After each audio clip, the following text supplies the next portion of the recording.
Get to know all your favorite VRChat DJs all in one place. This is VRCDJ Live. 57 episodes deep, and I feel like we're only just getting started here on the program, and honestly had a little bit of a moment before we even started to say, how far are we gonna go? More importantly, how many DJs are in virtual reality for us to kind of sit down and talk to, am I right? And that's kind of how it goes, especially when we have a brand new season, a brand new year, and a brand new list of performers that want to do so much more in our space. And of course, we want to be able to have them on the show and promote them and talk to them. So that's what we do here. So welcome on in to VRCDJ Live.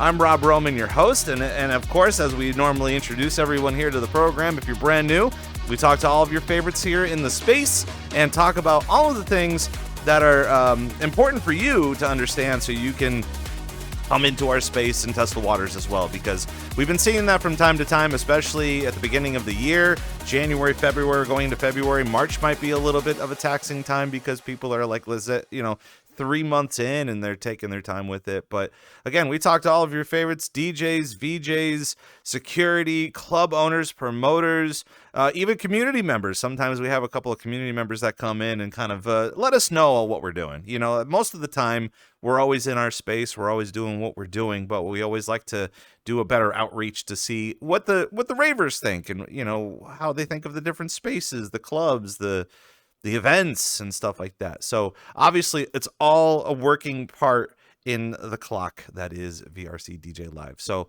welcome on in. It is a live program, and per usual, you're part of it too. If you'd like to ask any of your questions here on the channel, especially today with our guest today, we have a lot of topics to talk about with our guest sitting right across from me. They're a VJ specializing in psytrance and hypnotic techno visuals. Performs bass, 140s, trap, breakcore, and techno, and created a small group of visual producers in VRChat called Luminality, which we'll definitely get later into the program. Please welcome to the VRC DJ Live studio, Captivated. Yo, what's good? Really glad to have you here. We had a really lengthy talk the other day, and you were saying that, you know, it's funny. We have our guests that come on, and we take pictures, and we get all excited for when we have our guests. But we also kind of gauge based on how much they yap, and you are definitely a certified yapper. Is it just something that? Such a yapper. Yeah, are you just like really passionate about understanding things or wanting to learn things? How does that kind of work for you?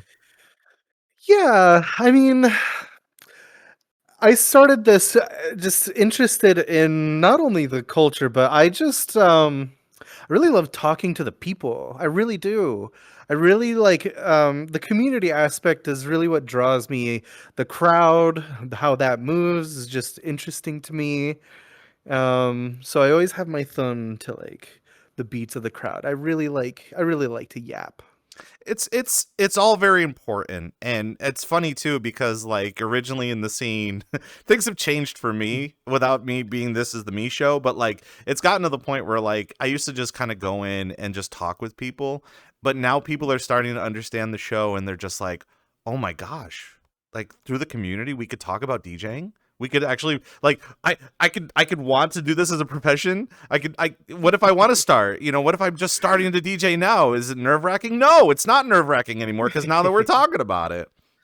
Yeah. I mean, it could be a little nerve-wracking. A little nerve-wracking can be a little healthy, but you can always start.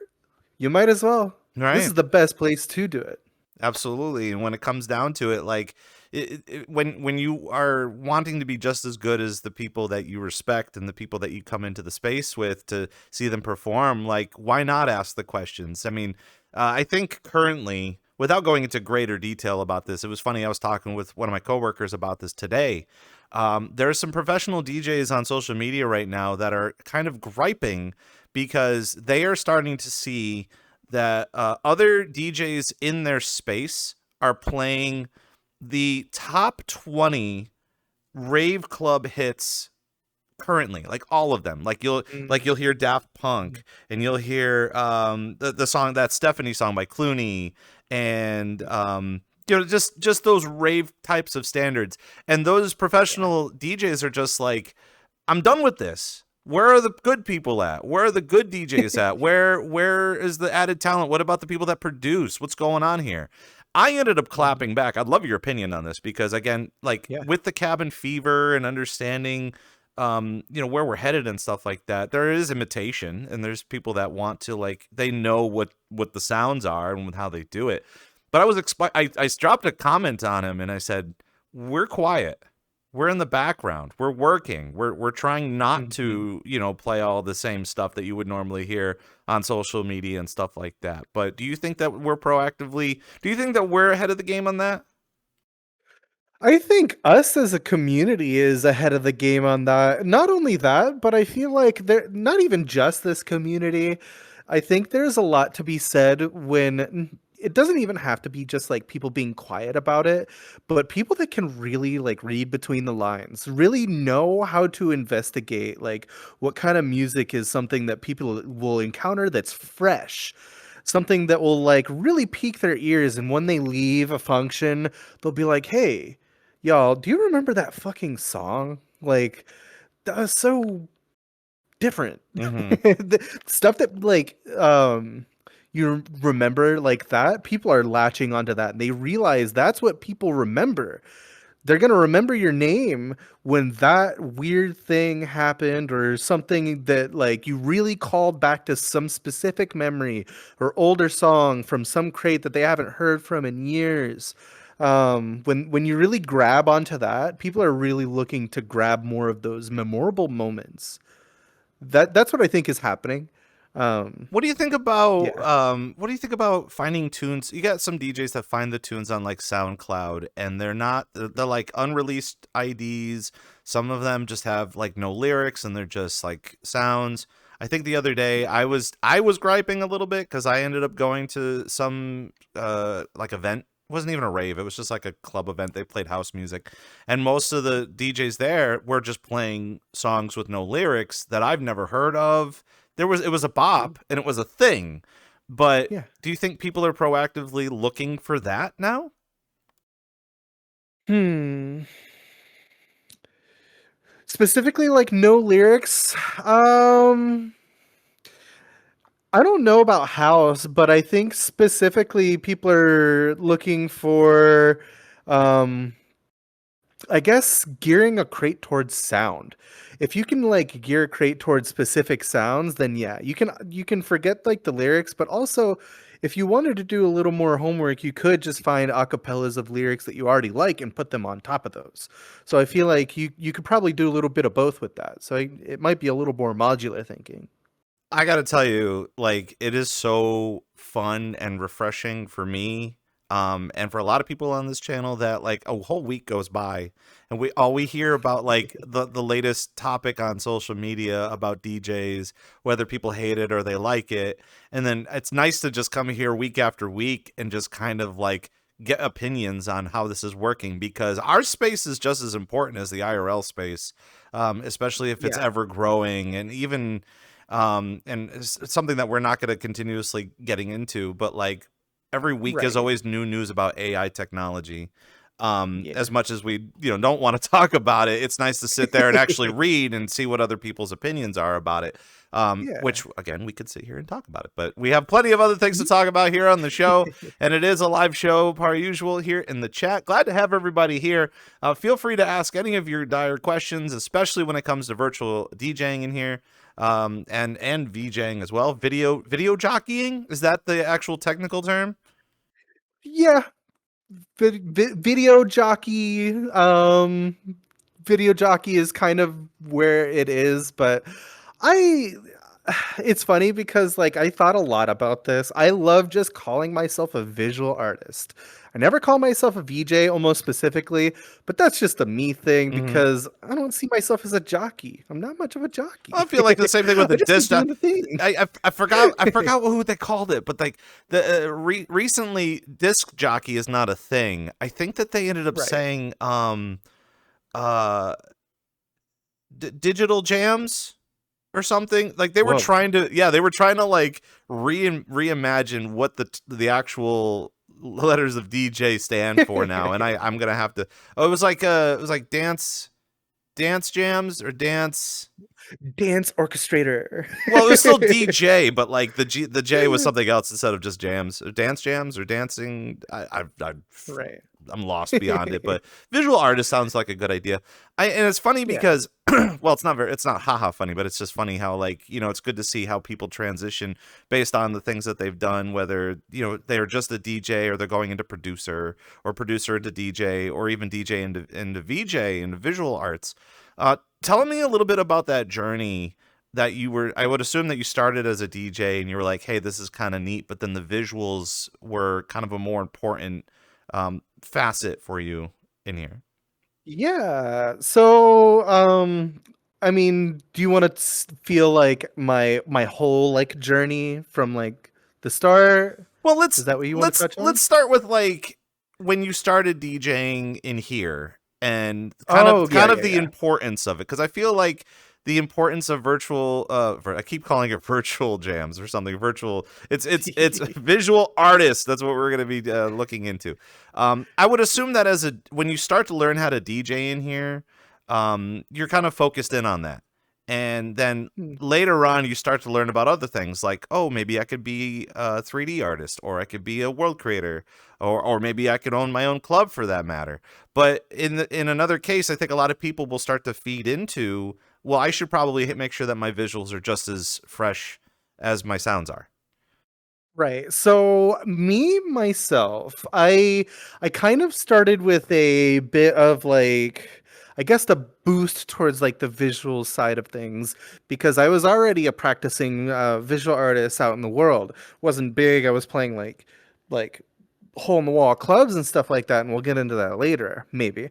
But I started by playing a couple of like smaller clubs with one of my besties to this day. His name is Keebs. I started in 2018 at a small club called Shots and Pot. It was one of those clubs where it was just kind of an instance full of people that were just intended to be drunk, and it was a lot of fun though. And specifically, Keebs always put me into an instance and let me play, but took me aside and was like, you do like these crazy visuals every time. I started by doing my own AV sets. I always brought my own visuals, did both at the same time.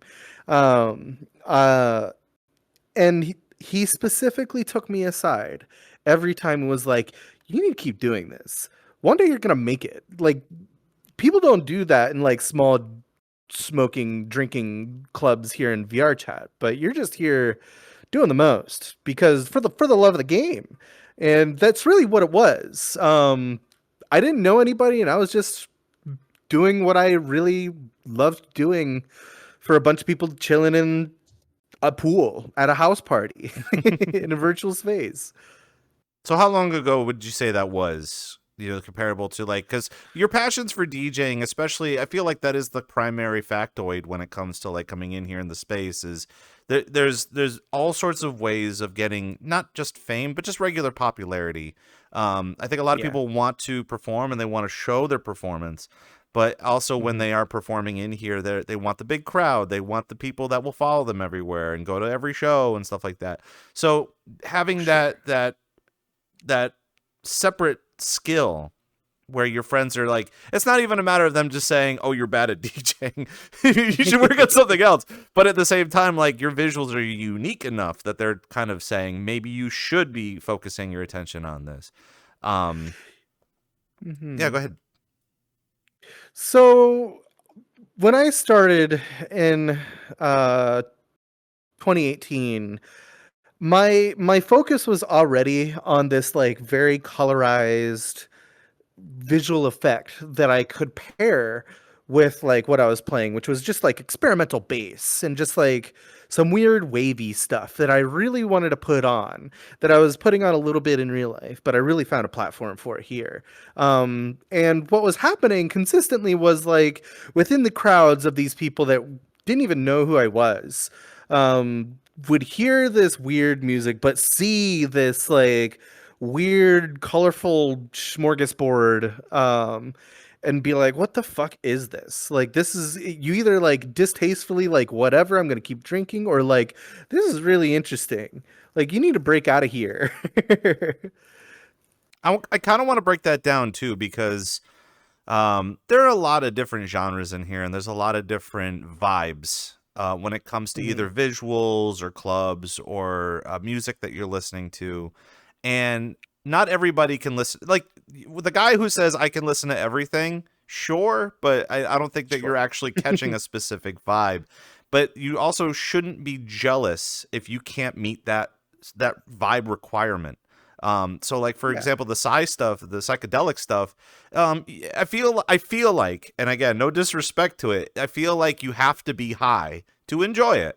And that's not never always the case. I mean, obviously psychedelics do play a role in another emotion or feeling, Mhm. but in here I feel like there's many different variations on how you interpret that feeling and how you kind of visualize that feeling. So take us step by step about how you got there. And I know one of the next questions, which you know about, is literally the difference between like regular RGB and some of the more fancier things. So I want your first take on like how you were able to kind of cultivate your version of psychedelic visuals.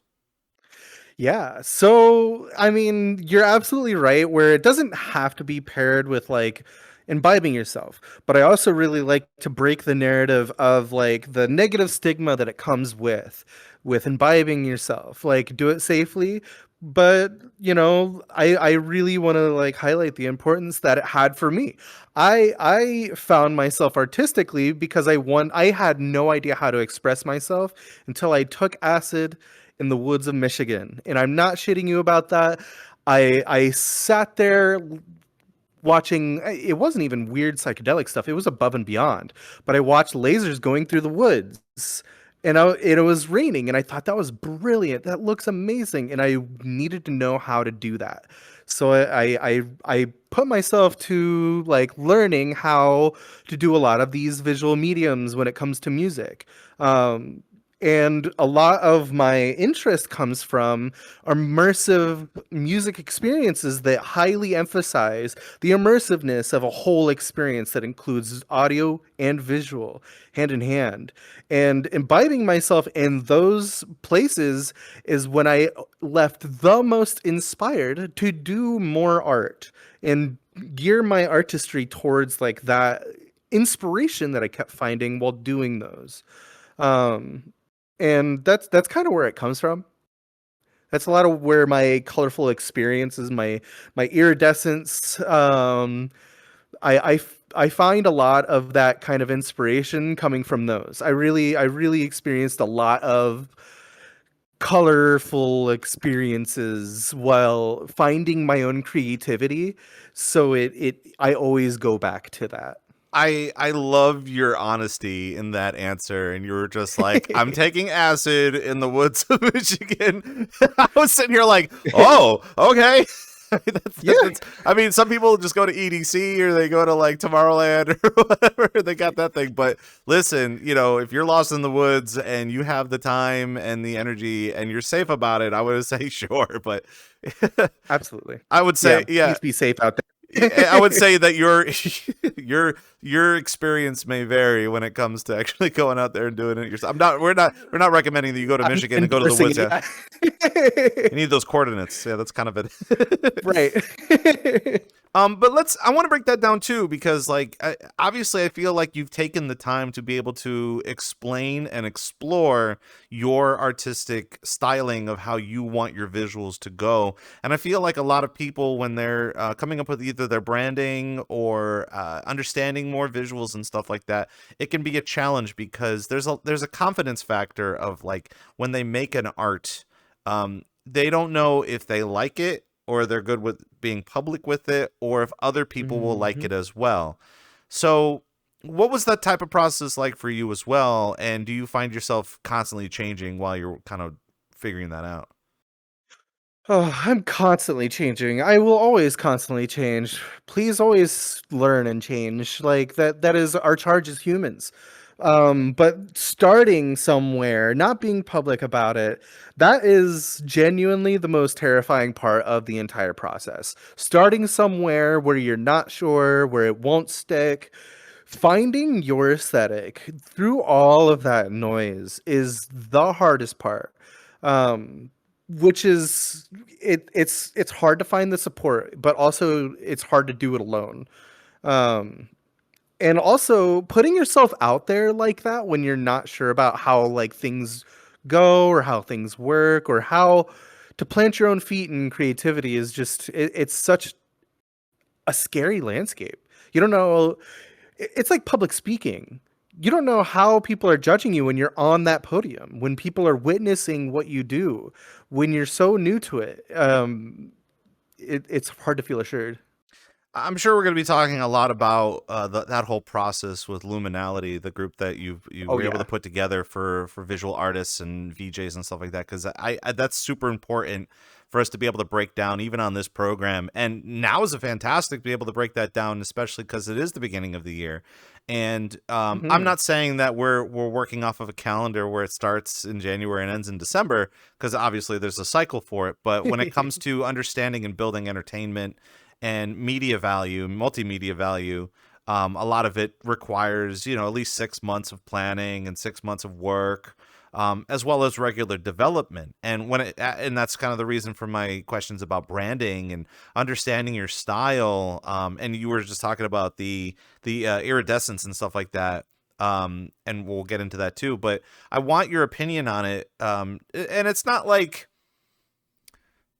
I'm never, I always ask this question, and it's never meant to be a demeaning thing. It's more of just a way of like, kind of gauging to see where you think we're headed. We have a group of people in here that are constantly trying to be professionals. They're doing this as a hobby.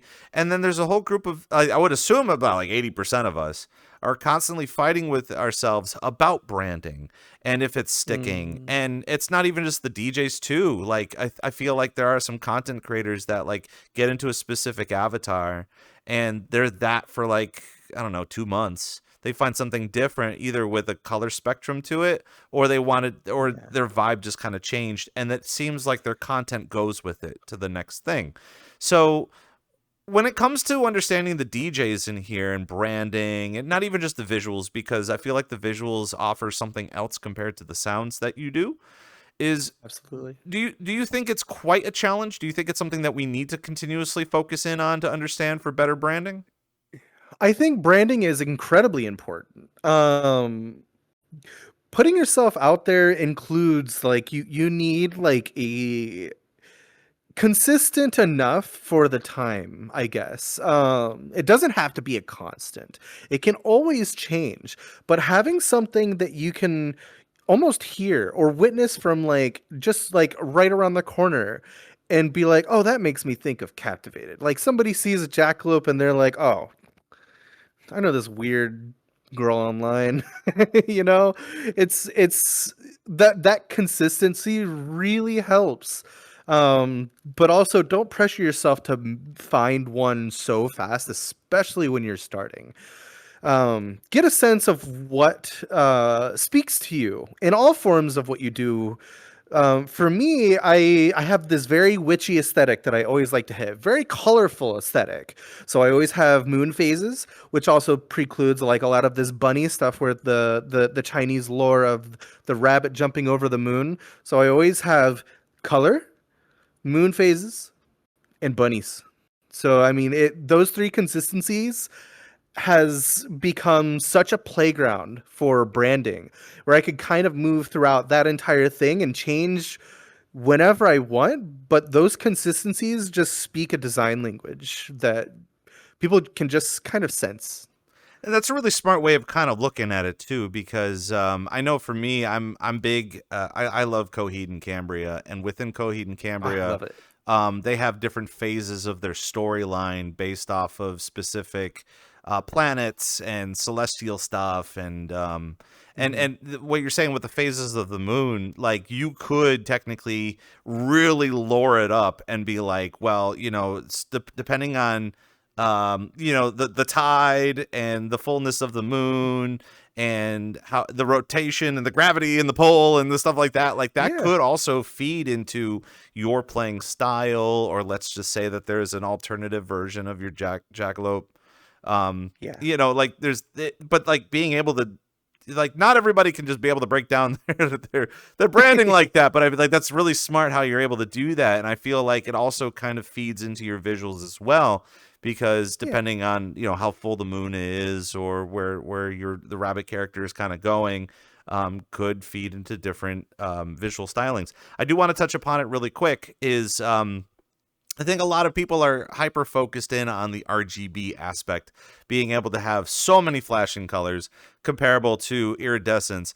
I got to experience the other day. This is my only example, and I'm so stupefied by it. Is I was doing research about edible glitter, and like putting it in drinks and stuff. And there was one company that offers like 12 different versions of glitter. And if you were to consider glitter to be just like this reflective mirror source with the rainbow, you know, how can you make 12 iterations of the rainbow is beyond me. So I want you to be able to break down like the differences between RGB, iridescence, and your version of all of it combined.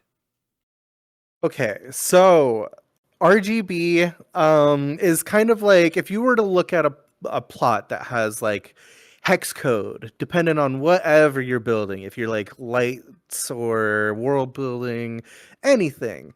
RGB is kind of just like a color picker on a hex code like thing. But when we start talking about iridescence, there's a whole lot of different play with iridescence, because iridescence means that there's kind of a sheen. Like here on my shoulders, there's a bit of play where there's like a reflectance of light. It's not just that RGB value, but there's a reflection of light in that, which can also relate to branding with like the moon, because the moon doesn't have its own light. It's a reflection from the sun. That's where I get a lot of like really interesting stuff from. Oh my god, I just like lost the plot in my brain. But yeah, So you were talking about reflections of the moon and how it plays off that's of what RGB. put me so far off. Yeah. I really like a different kind of like reflectance when it comes to color. Giving it different values instead of just raw color makes it shine in a way that feels very new. You can give it like reflectance, like I was saying, for a sheen, or you could give it some kind of like delay you can delay certain colors with something like trails and stuff like that, where specific colors are picked out, and it ends up getting this like weird color fry to it. I base a lot of my visual aesthetic in that weird colorful fry.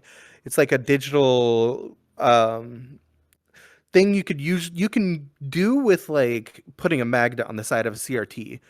A lot of my inspiration comes from like analog visuals that I came from, and that visual fry is very interesting to me. I feel like as a child learning about that, you kind of tested that and kind of pissed off your parents by putting the magnet. Oh, absolutely. I'm not saying that most visual artists or any sort of artists have kind of like, you know, like, oh, I'm painting, I'm going to paint the walls, or I'm going to paint the carpet, or going to paint the cat or something. But like, you know, I feel like everybody has wanted to try to test that. Oh, absolutely. I'm sure. I hope they don't find this YouTube video, but yeah, I'm sure they'd still like, oh, that was you. Yeah, that was me. If anything, you could raise money to buy them another CRT TV, but I don't think that they would want it. I'm sure they want something a little bit larger, but oh yeah. Getting We'll see. Maybe if they're good this year for Christmas, we'll see. Oh, no doubt. Yeah. You should package so what you do is you package the TV and then package a magnet on the side, so that way like you can be like, you do what you want with it. You know, I had visual pleasure from it. Well, maybe you can as well. But kind of going find your creativity. Sorry. Yeah, have the tools to be able to do that. But I kind of want to also break down too. We're going to be getting into a little bit of the nuts and bolts of it and the meat and potatoes of what we're talking about. But like, understanding the visuals and how you're creating the visuals, as well as the music that you perform and you understand. It might not be as simple to most DJs as it would for someone that has dabbled in artwork before or understand those types of visuals, or God forbid you're doing acid in the woods of Michigan. But at the same time, everybody's got their own little thing for that. But how codependent, for people that are proactive, let's just say that they're DJing now, how important is it for them to kind of learn, like, to close their eyes and learn about the vibe of what they're trying to portray, not even as a brand source, but just like a better idea of understanding what kind of visuals go with that? So imagine what you would like to see when you're hearing specific songs, the songs that you plan on playing. Imagine what you would want to pair with this. Not only just color, but what do you want to see? What is the story you want to tell between different songs? That's kind of where I platform all of that thought from. Is like, if this is speaking to me in some sort of way, it doesn't even have to be specific. But if this is speaking to you where it's like, oh, this is more of like a down tempo from what I've been doing for this set specifically, this is like a peak, a peak or like a valley of like energy. If that valley of energy seems to be like really calm, what if you throw like some waves, like actual waves, some footage of waves, but you can throw effects on it to change that and stuff like that. That's a lot of the thought process, at least my personal thought process, of how does this want to look? What color speaks to this moment? What feeling do I want out of this? What do I want the crowd in front of me to feel with me? Yeah. I know from time to time when we're on this program and even off of the program, when we are starting to see other people start to dabble in it or learn about it, or and not just for VJing's sake alone, but as an artist as well. I always visualize that SpongeBob episode. You have to feel the rock, feel the concrete. Well, I feel, try to visualize the statue. I forgot what the actual term was, but I feel like you kind of get the same idea. So like when people are trying to produce and they're trying to create stuff, they have to, the marble, that's what it was. You have to lick the marble, you have to feel the marble. And I feel like most of the time when it comes to like how do you feel in a specific scenario, including the waves thing, is it's either you're close to a beach or you're close to waves, or you have to watch waves on YouTube, or you're in VR and you have to go to the beach to kind of experience that. But you have to experience it on your own and your own visual stylings to get a better idea of how you are going to be able to interpret that. And here on the program, it's one of those things that we have to break down because not everybody's on that level. Like I feel like, especially for a seasoned veteran like you are, that knows how to create these stylings and these visual representations of how you want to be able to do it. Someone could be sitting there going, I don't know where the first place to start. We are going to talk a lot more about it when we're breaking down the group and Luminality. But of course, I want to be able to break down a little bit more about you and the things that you do, the things that you've done in virtual reality. And I would only assume, and I feel like with every interview, that it always kind of bites down to what came first, the chicken or the egg. In this case, the jackalope or the turntable, I guess. But you were saying that you were DJing before virtual reality, so I would only assume that the DJing started first before finding out what we've got going on in here. Yes. So I dabbled a little bit while starting. I started DJing in about 2018. I was a little half and half. I started DJing in VRC a couple times, but I was also playing IRL shows, so some smaller bar shows and stuff like that, but putting myself out there in my immediate like local scene. And it's funny because thinking back on it, that really went so nowhere. VRChat still had more movement, which is really funny how that works. I was gonna say, But yeah, I what was started the about process of 2018. that? Were you just kind of going to the bars and clubs and like asking around? Did you see some decks? Did you see another guy going up there to perform? How did you approach that? So I really wanted to just learn how to DJ on my own. I didn't meet anybody until I just went to Guitar Center and bought like a SB200, which sucks. I Strata sucks. Anyway, um, I really just wanted to like find out how mixing worked. I really like wanted to know when a DJ got up on a stage, how did they make this happen? How do they put together an hour of things? Like, what does that even look like? How do effects bridge the gap between songs? How do they mix so well that I don't know it even happened? I really wanted to see how that worked so I can, I don't know, just know how it worked. It's a part of, I guess, how I think. I just really want to know how things work, I guess, part of me. But yeah, I just took myself to Guitar Center in 2018 and just wanted to see how it worked. I mean, I feel like it's the best place because you get to see all the consoles, but it's the worst place because everyone that works there tends to not want to demo Oh, it with yeah. you or not know how to demo it. I get the worst gripes when it comes to Guitar Center. Like, I love that place, but like you have to do some like YouTube research or talk to some other I DJs. really should have. I really should not have bought that SV200. But But I mean, listen, you wouldn't have gone to where you are now without a little bit of dabbling, like you said. You wanted to learn how to that's do it right. without, I don't want to say spending $1,000 on something you're not gonna Oh like. no. Yeah. You definitely don't want to just start by buying, well, I mean, you do what you want. I don't make rules for people, but starting with buying like the expensive stuff is a really bad way to go about creative endeavors. You really just want to like put your hands on something, get a MIDI controller. You don't even have to start with that. Get virtual DJ and do it with your mouse. You know, you can do whatever you want. Try it. Absolutely. And honestly, we also have a question in chat about visuals and stuff. We're going to get into that a little bit Oh later yeah. on because it does seem like something we could spend a lot of time on, especially like understanding. Hmm. Getting back on track with the virtual reality thing, where did you learn about it? Where'd you learn about VR? Just VR? Are you a gamer? Was it because you were a gamer, or did you kind of see funny things on YouTube? Or Oh, it's James Ski's fault. okay, Thank you, James K. sure. It was the Ugandan knuckles. I have to say, I really wanted some cheap laughs in 2018, and now I'm a furry who plays music for people on the internet. So you were trying to get in here to see the Knuckles, right? That was kind of the thing.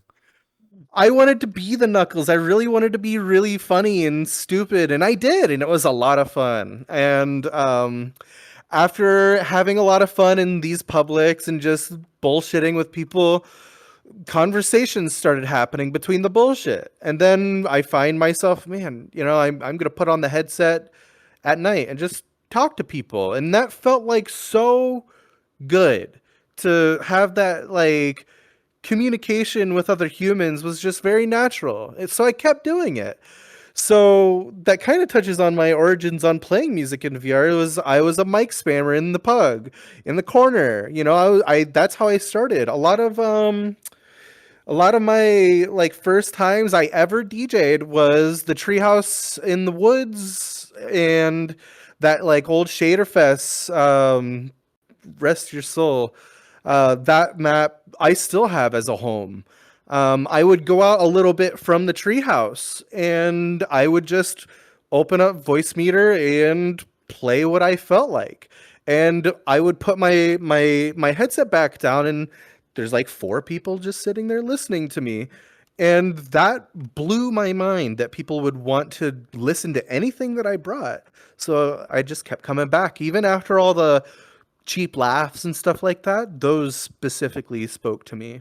That's really awesome for you to be able to mention a Treehouse in the Shade because like that place is, in my opinion, and I think a lot of people that have been in here for that long, that map has been such a great place for visuals and understanding visuals and being able to switch up visuals based on your emotions and feelings, but also have a sense of infinity and Yeah. just constant, like you can go constant, you could be flying out as far out as you possibly can and you still haven't been able to hit the back wall. So even experimenting with that and the visualization of VR chat during that time was a very amazing time. And I feel like, again, because the map creator did pass away and it's not as Yeah. popular as it used to be, um, I feel like it could be one of those 101 maps, besides the top 10 maps that you have to go and experience, like Black Cat, for example, or the Great Pug Yeah. if you choose to. I don't know how nostalgia you want to go, but but like that's kind of one of the maps that I feel like it's a little lost to time, but I feel like now's the Yeah. time to go back to that time to be able to explore Oh, those types totally. of visuals. And being able to, like you said, put on your own spin and put on your own audio that goes with those visuals. I feel like, I'm not saying that that's what kind of kickstarted where you're at now, but I mean, if you're looking for a good way to demo that and be able to be like, what should I show while I'm performing to get the big global experience? I feel like that's Yeah. something that could definitely help. So Yeah. how was, Throw on your favorite mix, get in there, and see what it feels like. honestly, too, and people need to vibe in here too. I know a lot of times with the DJs, they're just like, man, I just need to relax. Oh, I need to go and see other DJs. Oh, I need to just go world hunting or Yeah. map jumping and stuff. And I'm like, yes, do that. Like, I Mhm. understand we got a thing in here and we're DJing and whatever, but like, learn to relax a little bit. Like, go to Oh other yeah. worlds, hang out with friends, talk, and do whatever. And obviously we're constantly feeding into that concept too. But 100%. you were saying how like James Ski was kind of like your launching pad for understanding VR chat. What was it, a difficult switch between meme culture and content culture in here to want to like find more clubs and more experiences to perform in here? It was formative. It was a definitely gear switch at some point. It was pretty gradual, but it was natural progression towards like still finding those friends, still just kind of bullshitting and having laughs the entire way, but having the seriousness of like I do want to like put on some art. I really love that people, even one person, gives a shit about what they want to see or what they want to hear, or just giving me the aux cord, blessing me with the aux cord for just a few. That I took a little bit more seriously than just like the laughs. But I mean, between sets, I'm still an animal. So I mean, like that kind of whimsy never left me. But you can kind of get the sense that I have like an importance to put forward. I don't know, my weird side of art that I really want to put forward. Now's a perfect time for that too, as we in the past couple of like 2 years or so, we're starting to be able to see, art showcases as well as map creation. We had somebody in chat who was saying that the popularity of the clubs, gave them more of an incentive to build worlds in here and be able to show their artistic stylings, and even some map creators too are kind of diving into specific themes or specific Yeah. experiences. I know several months ago we were kind of diving into a a hopeless loop on understanding what is the perfect club world, and our Oh. results have kind of shown that the perfect club world is whatever world you're going to go to or the one that you want to go to, as well as be able to find a good theme or experience with it. And even when it comes to the Yeah. psychedelic visuals, that can be a perfect world for someone that is in tune with that. They have a vibe with Hmm. that. So it's not even just be able to break down, being like, oh, well, this world has a mirror. Okay, cool. It's not a map without a mirror. Or in the case of like a pool table or beer pong or whatever. Yep. Um, so let's talk a little bit about your idea, your character, your avatar, Sure. your name. How did you all kind of come up with this? Was this all kind of a part to your branding, or is there more of a deeper meaning behind it? There really isn't actually. The most unsurprised, I guess the most surprising about that is that is the most actual throwing at the dartboard thing. My name came from I really just wanted a captivating name that was Ah, just a lip yeah, right. It was just I wanted a one word thing that was, I don't know, very captivating to say, something that was really snappy or something like that. I actually never had Captivated as like a moniker before VRChat. But since VRChat was still in its formative years, it had a couple of years to get to 2018. But I really wanted a one word thing to have as my username that was just really snappy, easy to find, easy to see. Um, that I just kind of carried forward. The name just kind of, yeah, that's how the name came. But it became really nice to have. So I'm like I'm really glued to it now. But the character, I ended up I did a bunch of writing. I did a lot of writing for like a sci-fi um narrative thing that had like a bunch of anthro focus and stuff like that. And my affinity for jackalopes came from I really wanted something that was a cryptid, something that wasn't genuinely real in our real world. I wanted something that like had a bit of mystery to it that I can kind of iterate in. And I ended up writing a whole bunch of characterizations within like jackalopes and stuff like that. So I ended up with a whole bunch of storylines, storyboarding and stuff like that with a bunch of jackalopes that I just fell in love with that specifically as far as like the furry side goes. It's just some of the creative writing experiments that I've done that I've really glued my personality to. Um, but this avatar specifically to get all the way to the sunset. Um, I was hanging out in a furry hideout and I watched, this is a hyanid base. And I watched a hyanid dancing in a furry hideout public years ago, and I had them.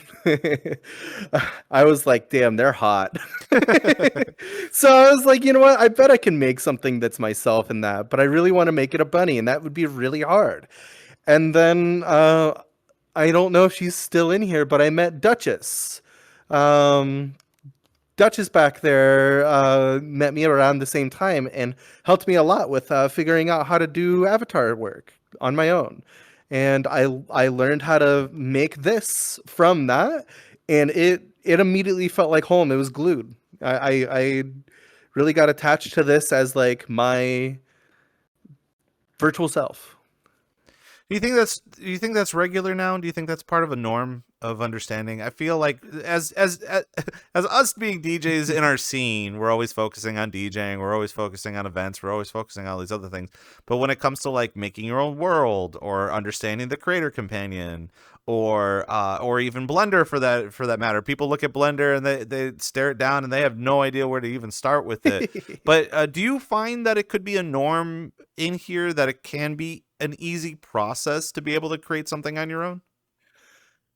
I feel like it's a norm specifically for our space. Yes, there's a very real importance to having this touches back all the way to the brand part. Like your brand is how people see you. Um, so how people engage with you and see you is very important. It all relates like how important like you want just like the music to show through, and like that is the important part. But there's a fascination with creatives that we want to learn how this stuff works. We put our uniqueness thumbprint on everything that we do, and I feel like that's something that is just, it bleeds through on VRChat the most, where we want to show up to the club as uniquely us, something that people can tell, oh, you know, like they're definitely here. You could tell them without turning on um, nameplates, like that, you know, when somebody arrives because they're so uniquely them. And I think that's just kind of what a lot of creatives just end up doing. They want to find out how it works. They do a little bit of it, and they end up just being very unique in that. I know San Miyasha back there is taken on literally all the creative stuff lately, and it's insane to watch a creative just like want to learn how all these things work, and now it's so easy to just pick you out of a crowd. It just happens naturally that way. I'm glad that you're able to explain it like that too, because for a lot of us that are struggling with our identity or our play style or even our placement within like genre fluidness in virtual reality and which tribe that you go with, it does take some time for you to say, okay, take some time for yourself, make sure you do some practice, and also like get a good understanding of where that's leading to. Be comfortable with the process. Don't force yourself into something that like is going to be such a problem. Like it's kind of like the whole. I hate bringing up drum and bass, but like drum and bass in here, occasionally people are. It's such an. I feel like it is an easy genre to get into. I'll throw myself under the bus too. Top 40 and throwbacks. You know, like I think a lot of people, or the people that play 128. That's a great example too. They're like, oh, that's an easy BPM. Anybody can mix that. Well, sure, but yeah, I mean, it's a good starting point from where you're gonna be, especially learning your specific style. Sure. 128, sure. Like a lot of these standard beat pattern, like you could throw these on a grid type styles, can be really easy to like modularly mix. But like I mentioned earlier, the best part of it comes when somebody knows who's playing before they even walk in the door, because they get a vibe. They can tell by some selection, by some differences, this is whoever is playing. Like D&B, for example, sure, you can learn how to mix D&B. It's fairly simple to figure out like how that beat grid can snap together. But how does this speak to you? How do you speak this to a crowd to make it unique? What's your stance on beat sync? Use it. Don't let Hey, nice. Like it. use sync. So I'll go out there and say I use sync. So the way I use it is I am so tired of using the fucking tempo slider. As cool as you could be by swearing off the sync button, I could hit sync here, then the BPM is lined up. Then I could turn it off and do whatever with it. That's usually what I do. I don't keep it on because sometimes that really messes with a lot of stuff with my specific genres of music, because the variance of BPM changes so wildly much that sync really doesn't help you. It will really shoot you in the foot. So if I really need a specific song to switch a little bit of BPM, I'll just use the sync to do it real quickly instead of, gauging a tempo slider. It takes so much longer when I have to really think on my feet. So when you look at it that way, it's a tool. Use it to your advantage. You want to speak a vibe to the room that you're in. Nobody's gonna like say, I watched you turn beat sync on, especially in VR, It's a quirky little topic on like social media Yeah. and amongst DJs too. The people that use quantize. Actually, one of my fellow DJs IRL, he was able to break down quantize and how, like, I guess some people have been complaining that with the CDJs, quantize doesn't work the way that they want to.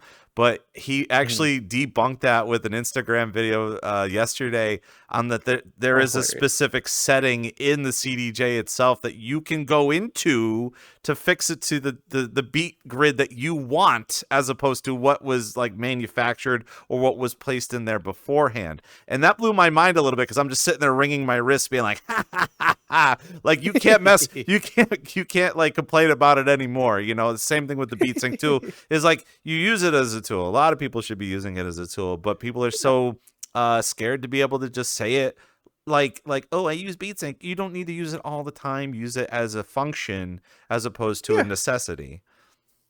Yeah. And I feel like this is coming from, like, Clyde Machine last week mentioned something about showmanship. And to me, that spoke to me specifically. I really emphasize that I want people to have a very unique experience that's memorable when they come and see something that I put forward. That does not that kind of mindset to me does not worry about if I'm using a beat seek or not. I want the room to be like that was really sonically interesting, visually impactful. That was just so different. But none of that matters when you find the tools and how I did it specifically. I just want people to leave that room going, wow, that sure was something. Yeah, and learning about that too, like those are some of the things that we can't really teach. It's something that when you do perform, people can like give you tips and hints and stuff, and you're Oh, not sure. supposed to learn. I don't know. In my personal opinion, you only give me 5 tips per time. Anything past 5 tips, my brain has already exploded. But I feel like most of the time anybody's doing that too is like there are ways to get around specific things. But I also feel like nowadays people are kind of feeding into James Hype's videos and on how to like break your CDJ based on how much you hit it or move something, and like they kind of make that into a norm. But you're right. I mean, being able to use that to your advantage might be a different way. The way you learn it could be different than the way that somebody else could learn it. Y'all can learn together on how you do that. Before we carry on, there is a little bit of a stigma topic that we're going to talk a little bit about. It's not by any means meant to be a stigma topic. It's just meant to be a better understanding of it. Let's talk about the genre stylings that you perform in here. A lot of Yeah. people have different ways of understanding bass music or 140s or even techno in this particular space. And I'll say the obvious. Depending on what's the term? What generation you're part of, depending on your version of techno. It's kind of the same thing as like 80s Mhm. music, right? Like like Oh, everyone thinks of like the beat boops of 80s music, but there's so much more. yeah. And then you get the people It's that such a generational that's thing. what I'm saying. Like, so when it comes to techno, all I remembered was like early 2000s techno compared to something like you would hear in the 90s or even modern styling. So kind of break down how you were able to define your playing style and where it kind of came from. Yeah, so my specific playing style comes a lot from those immersive experiences that were like audio-visual experiences. As a formative artist, I derive most of my track selection, a lot of my aesthetics from that, from all genres that I play. I really want to touch a little bit on the not only just like the psychedelic side, but I really love music that can really fill the room. I want music that can really um be like an all touching experience. Like the pressure of the room changes when you're playing. That kind of music really touches me. When I think of like bass music, it's a little bit different when you talk like bass music versus like dubstep. Bass music to me includes like weird things like wave, stuff like my favorite artist that I derive a lot from is somebody named Ravenscoon. I really love Ravenscoon a lot, and that's where I get a lot of my bass music aesthetics that comes into like a little bit of melodic dub, a lot of melody, a lot of yeah. So when it comes to, did you have any like memorable experiences when it came to like techno or like psytrance and stuff like that? I feel like everybody has their own version of like the very first experience of it, but the good thing about our community is that you can come in here and this will be your first Yeah. visuals of this. Compared to, was it like an IRL thing? Were you kind of just doing some searching? It What was were some artists that definitely started you off with that? It was definitely an IRL thing. When I touch techno, it's usually kind of like it's like a warehouse techno that I used to go downtown in like Columbus, Ohio when I lived there. There was a couple of dancers in like a cage, and this was definitely the type of vibe that you felt while walking into like a function where it's like, "Oh, this isn't like a totally like this isn't like a club. This is like a function. This is something totally different, unmarried to like the music industry.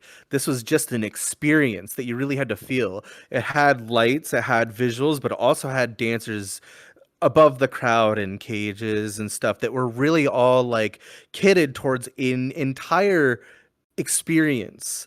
So it was like industrial techno that was like standard beat pattern, but it also had like really entrancing vocals as a backline that was like a mantra, and it really just like it really hooked you into like a whole mindset almost. It's a very intoxicating environment to be in, and I think I love those the most. I really try to emulate that a lot when I play. Is like I really want you to be distracted. I'm trying to like really hook your brain into something like, hold on, I really want to hear this. Like this is such a entrancing just feeling that I want to get lost in for a little bit and see what it's like.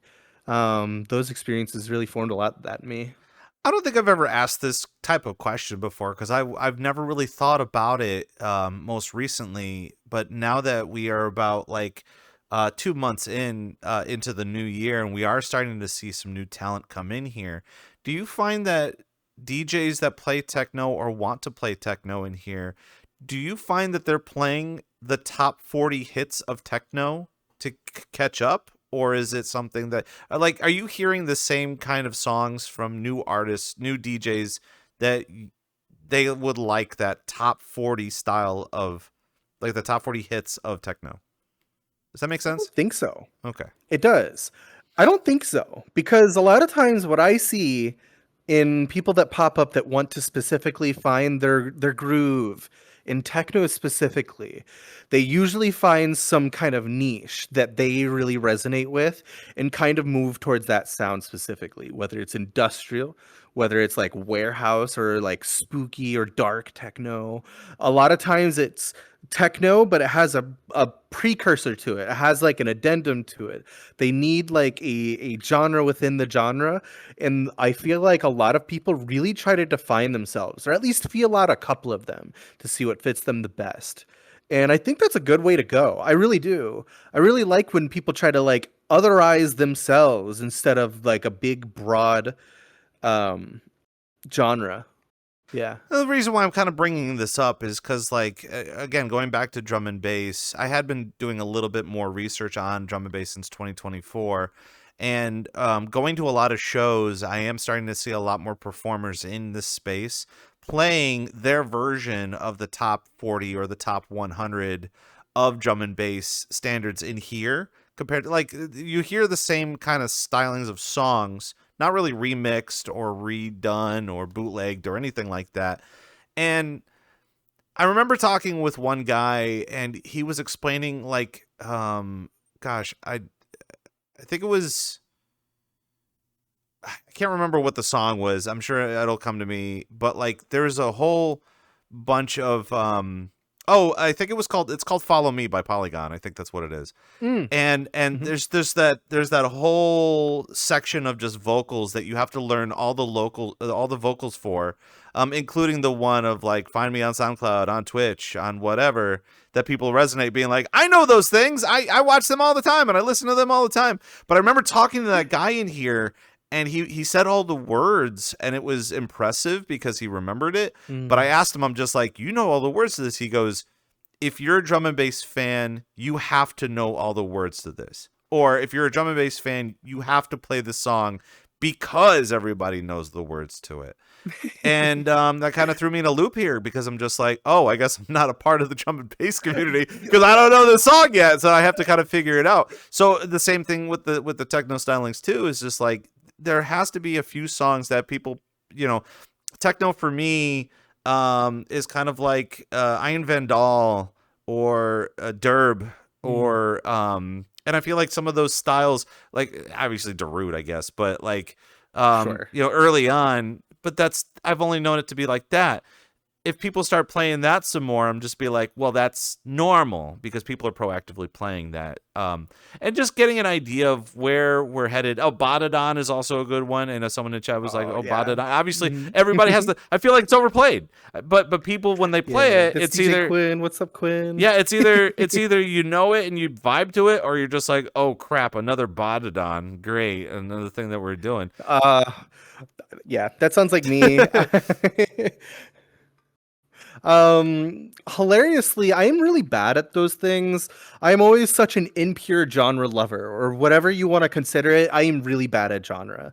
Techno specifically, the one of the funniest things actually happened to me. Synthesizer in our space, right? Great.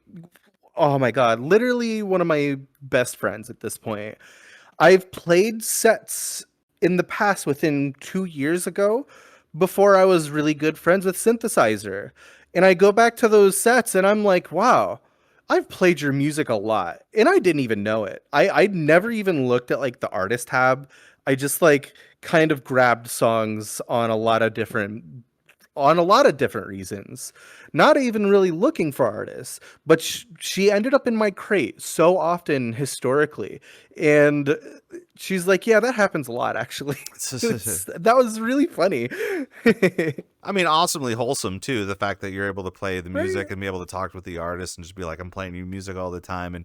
And I feel like a lot of artists nowadays, they enjoy hearing that as opposed to you just being Oh, like, yeah. I don't like, obviously I'm going to just throw David Guetta in there and be like, I don't know how comfortable David Guetta feels of you going up to him and saying, I love your work. I play it all the time. I feel like he would respond with, I get that all the time. And I'll be like, Yeah. ooh, way to be cocky about it. But at the same time, Sure, too, thanks, dude. Anyway, see ya. thank you for your money. Yeah, like they're great. Yeah. The promotion of some sorts. But most artists enjoy that. And I feel like we need to be able to kind of showcase that as well, especially with the whole SoundCloud scene and understanding crates Oh, yeah. from SoundCloud as well. It's VRCDJ Live. We're sitting here with Captivated, and we're kind of, I don't know, we're just kind of breaking down a lot of different things between visualization and performing in here and the DJ scene in here, as well as performing different genres and just understanding your flow and breaking down kind of not really stereotypes, but just like what people think are normal in here. And I know a lot of DJs, we kind of hold our tongue to a lot of different things when it comes to norms and understanding specific things. And I don't want this to be a sore subject. I don't want this to be a sore subject by any means. I feel like we kind of bring it up from time to time. It's only because we don't understand it. And I want to have a better understanding of it. And I know earlier on this week, we were talking about your jackalope, the avatar that you're representing in here, and understanding, I would assume, the transitions between like you acting as a person as opposed to you acting as a DJ that's a furry. And one of the hard things that we still don't understand yet, and it's not a matter of me trying to break it down on the show, but I think I think we all need to, like, you know, get out there and explore and experience it a little bit more. For me, understanding what the fur DJs do and their economy and their landscape, the way that they handle things, it's a little different than what regular like human skin avatars have to go through. But as your avatar choice, and you learning about your character and your branding and stuff like that, what kind of interactions with the furry fandom have you kind of led into, or even into the DJ scene of the furry fandom? A little bit of both. It's been fantastic, wonderful, but also so incredibly different. I tend to gravitate more towards just a production mindset anymore, but there's specifically a couple of clubs that I've played for, like Placeholder Club here in VR. There are a bunch of great people there. There's a lot of so something specifically that feels a little bit different is the excitement that furry crowds do bring to the table for whatever you want to bring. You can show up and just be excited about whatever. What genre, it doesn't matter. They're just excited that you're excited and willing to put you on a platform to put that up in front of people. And usually the same kind of energy comes from the crowd where they're just excited that you're excited. They're excited to be with their friends and enjoying their time. Where I feel like a lot of that excitement just kind of bleeds through in a really fun way. They're not really worried about the specifics. Sometimes even norms kind of get put off. They're just here to have a good time, which is really touching in a lot of ways.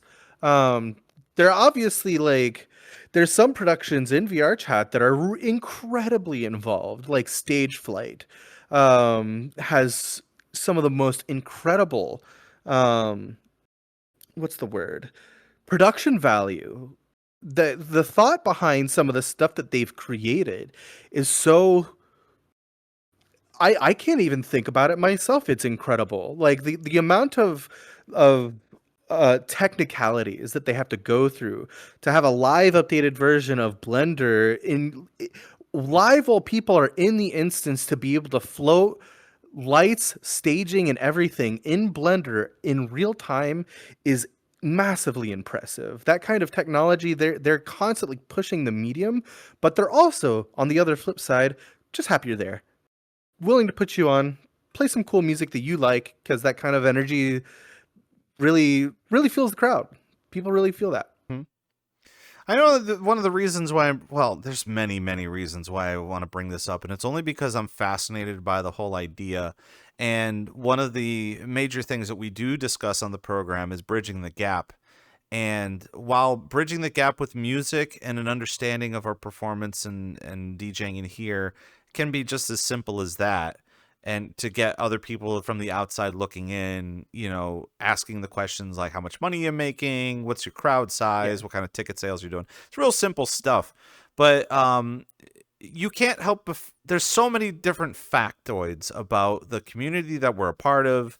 I know with Clyde Machine, when he was in here, we broke down the whole VTuber thing and trying to understand VTubing, because there are a lot of people on the outside looking in. And again, what I'm going to be saying to you is it's all garbledy word vomit. So please sift through it the way you can. It's just like with the normal people, and they're looking at us as like VTubers, or they're looking at us as like kind of a niche. It'll probably die away kind of a thing. Obviously, 7 years down the road, that's a whole different scenario. Right. But at the same time, you kind of have to kind of look at you got to look at future and technology into the headlights. Like you have to look dead into the headlights and say, this is what's coming at me, and this is what we have to kind of deal with, or not deal with, but kind of explore a little bit more about. When it comes to the fur fandom and the furries in here, I put them in the same category as if it were like anime convention, where anime, you'll have a bunch of people that are really hyped up into anime and they got anime figures, they watch anime, they're always diving into that specific pop culture or regular culture. Yeah. And with the furry fandom too, is what I'm learning about it is that it has its own community and it has its own mechanics, I guess. There's a life source to it. And at the same time, too, so it goes with the DJs. And on the other side of that is understanding where do they want to go outside of being a fur DJ.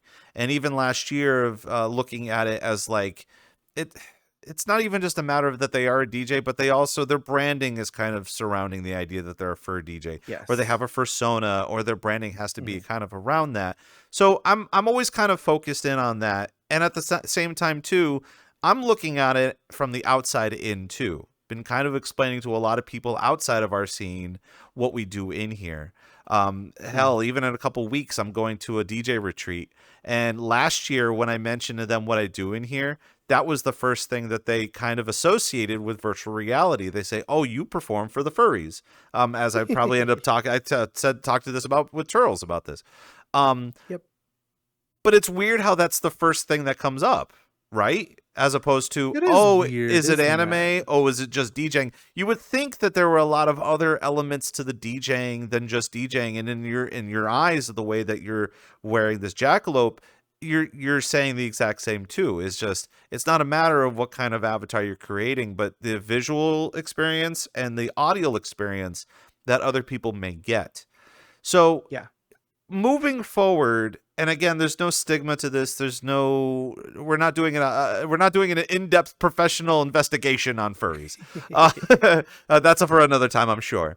But just like kind of feeding into what we're doing in here and bridging the gap, and being able to explain what you do and how you carry yourself as this character and this avatar.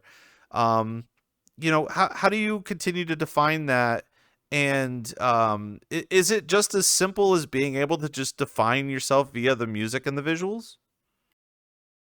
I think it is. For me, it definitely is. And I think you're right that a lot of like furry performers and stuff like that really attach themselves to that community in a way that it's really hard to like translate that outside of those specific fandoms. And I think that's great.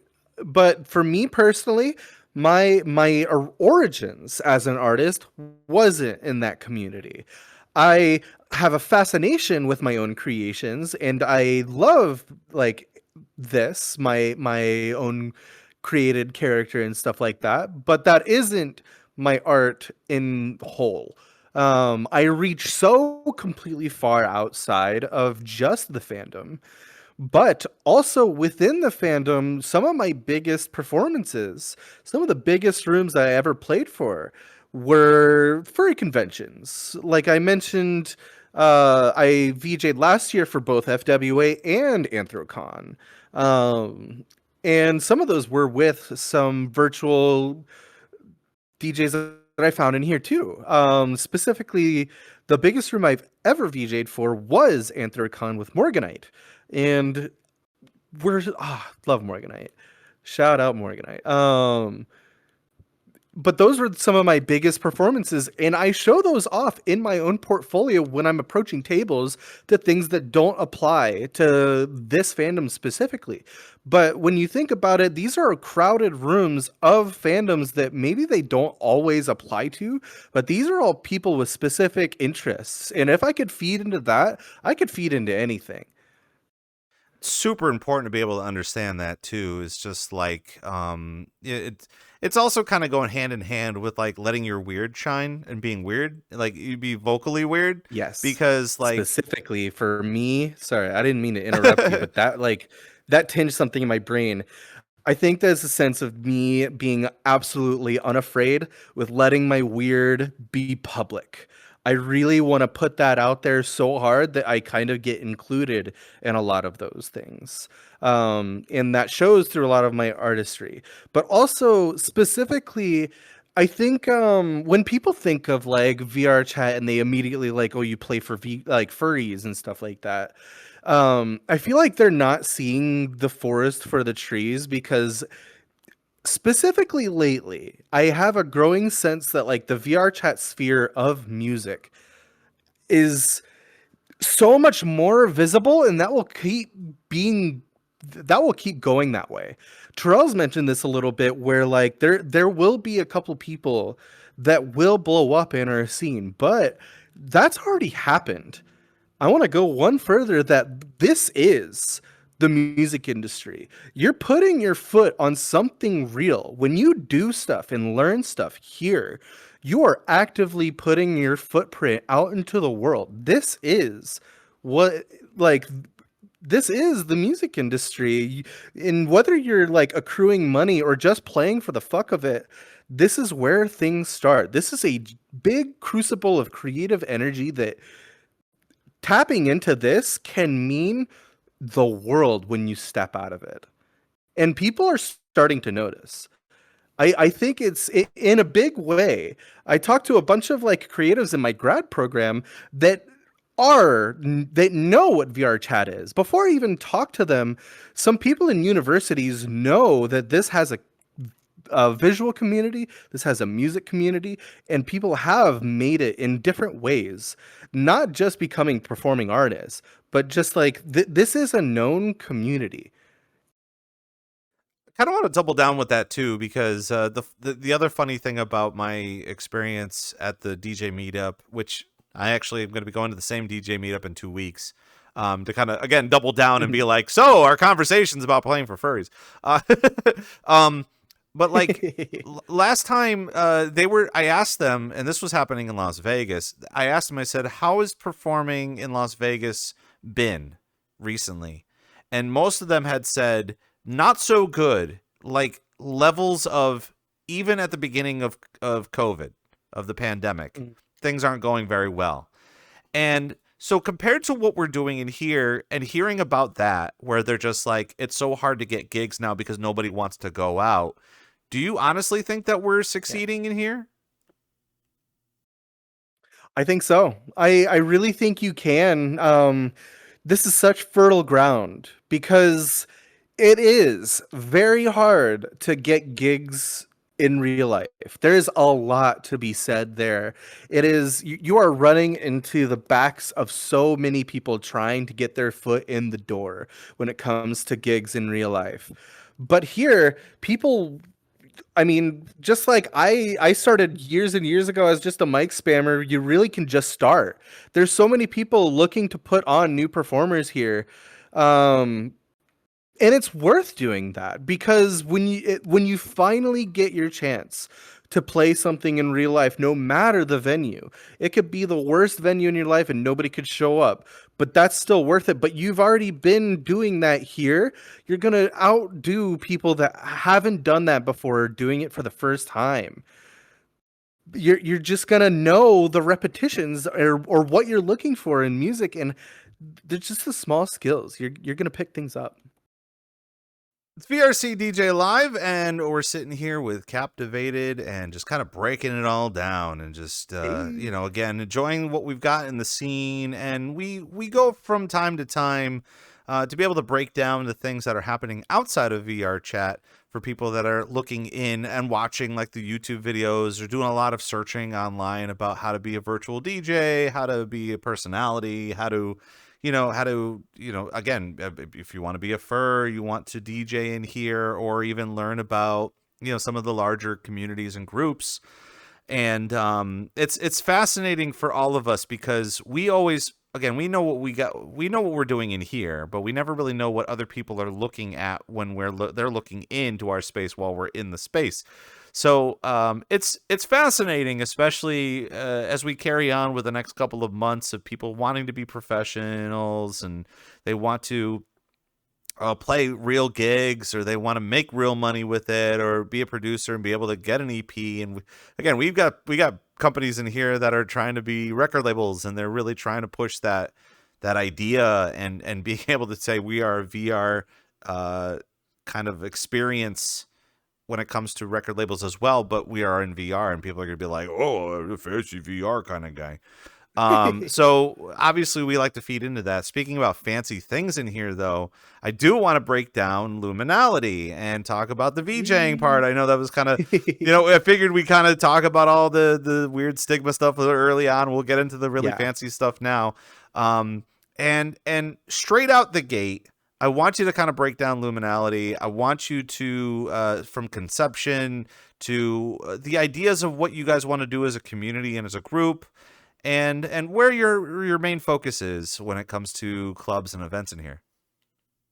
Yeah, so Luminality started when I recognized a need, not only within myself, but like how hard it is to have like a conversation between a bunch of virtual visual artists, a bunch of VJs and stuff. Is really hard to have a good consistent conversation between us. That share space I thought didn't exist until after I started this idea with a good friend of mine named Nikki AI. She is kind of she's such a brilliant visual artist that is like, she's a German cat girl, but also she's just a genius about like stuff that I haven't really dabbled a lot into. She does a lot of really intense coding, but she also does the back end on so many things in brilliant ways. And I pondered this idea with her one day where it's like, I want to make a little bit of a community for VJs just in the space. It seems like everybody just has like in this music community that we have, they have their little tribal communities, but it was kind of a silly idea at the time, um, to have that community. After I made it, I found out that VJ Friends exist. So what I was thinking that was didn't exist out in the world apparently did. But after recognizing that there was not that much chatter going on in that Discord anymore, and the more I encountered uh, music artists and stuff that people would really want VJs and stuff through VR, didn't know that VJ Friends existed, neither did I. And after having that conversation enough, I made the group that night and just kind of like invited a whole bunch of visual artist friends that just I knew in our space. And we ended up making a just kind of a share space between ideas, some loops, and just a place to show off stuff that you've done. That ended up growing so fast that we really wanted to expand on this idea and make this more of a share space between DJs, LDs, and VJs.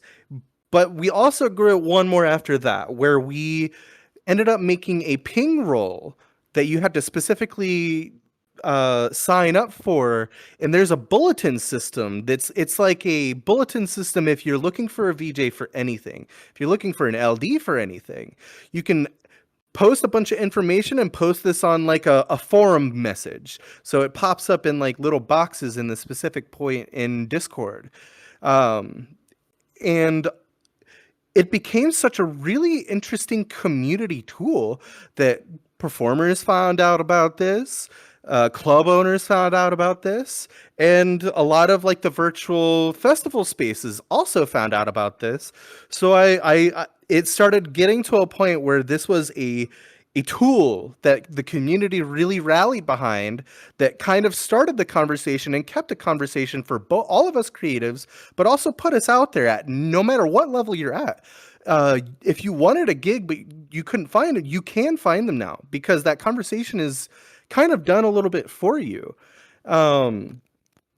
So after that, I really wanted to go a little bit further than that. And so we started to do a thing where we teach how to start VJing. If somebody's interested in starting VJing, because there's not very many people that really want to do this, and there is a growing want for more VJs, especially in our space. So pairing these people up, if they have interest in touching this creative endeavor, we have people that know how to do it, that want to share their really cool like things that they do, with specific channels where they can get included in and ask questions. And I personally teach people all the time how to, like, this is how you start. Here's a couple loops and stuff, just like have fun with it. And there's like really low intensity gigs that pop up in our server that I include people on, and it's like, hey, this is a great way to like start, and don't feel pressure, like just let it happen. And after that, people just pick up their own artistry and really fall in love with it. So it ended up becoming almost a full circle moment where it became not only a share space to communally share artists of varying types, especially visual artists, focusing mostly on visual art, but also not only that concentrated wealth of knowledge finally being able to be shared between each other, just celebrated within each other, but also a space to pick up and learn and also get gigs from, all in the same space, became just a well of, I don't know, community support. So really what it became is a community tool, a community of visual artists that any of the big, like, not even big, any community in the VRC music scene can come to and bullshit or find artists or share things, world creation, all those different types. It's a touchstone between so many communities that can all talk to each other. So going back to the kind of the beginning of it all, where you were like trying to figure out where all the VJs are, the LDs, and the people that are looking to really enhance the environment and in event space. Was it because that, like, I don't know. I'm not saying that like all artists are a little timid or shy on their art skills or being finding representation for themselves. I think a lot of people, when they do make art, they well, from my own dumb little experience of making art, you're just like, oh, maybe I'm not as good as I think I am. And then most of the time Yeah. they don't represent themselves far enough to say, oh, I could put visuals to this. Did you find that a little early on when you were making Luminality, where it came to like people were too shy or too not so outgoing with the art style that they were doing? Yes, absolutely. And that's because that was me. I came into this space not knowing anything. I really didn't know how to do almost any of this before I don't well, I knew a little bit from industry knowledge, and that helped me a lot to start with, but I really didn't know exactly what I was doing, and I really wanted to know what other people were doing, and that conversation was really hard. And I felt like a lot of VJs just we're it feels like I hate categorizing people, but it does feel like artists or even just VJs themselves are such an insular kind where we keep to ourselves in such a way that's interesting, but that conversation isn't not wanted. It's just not a really medium or a good way to start it, and we're not good at starting them sometimes. I certainly wasn't at some point, and I really wanted to know how some people were doing some of the craziest things I've ever seen in VR chat. So I really wanted to make a community where that felt a little easier so I could share things that I felt really was exciting. That conversation was really hard to find myself. So I felt like that was something that I wanted to see in the world, that I really needed when I started. So now, when I think back on it, it's a wonderful thing that I can kind of break the ice on purpose with a lot of people that are just that have a foundational interest in it at all. And I think about Quinn that's in the chat specifically. I think I remember Quinn coming up to me and was just really interested. I had never VJ'd before, but I really want to learn. And I think they've really like taken off to a place that I really love to see, and I feel like I want to see that so much more often. That this is like the way I really want to go with it. I really want to found like a lot of people that have some interest in finding their creativity, and maybe this is it. I really want to give people the tools to find that themselves, where that was really hard to find on my own. What if it didn't have to be on your own, right? What if you didn't have to shoot out into the wild and find YouTube videos and be on your own with all this knowledge? There's a share source, and like if somebody encounters something they don't know exactly how to put into words, there's a great medium and a forum that they could just be like, hey, this is happening. What the fuck do I do with Touch Designer? And that's how I met some of my best friends now, is that I built this community and now we can share.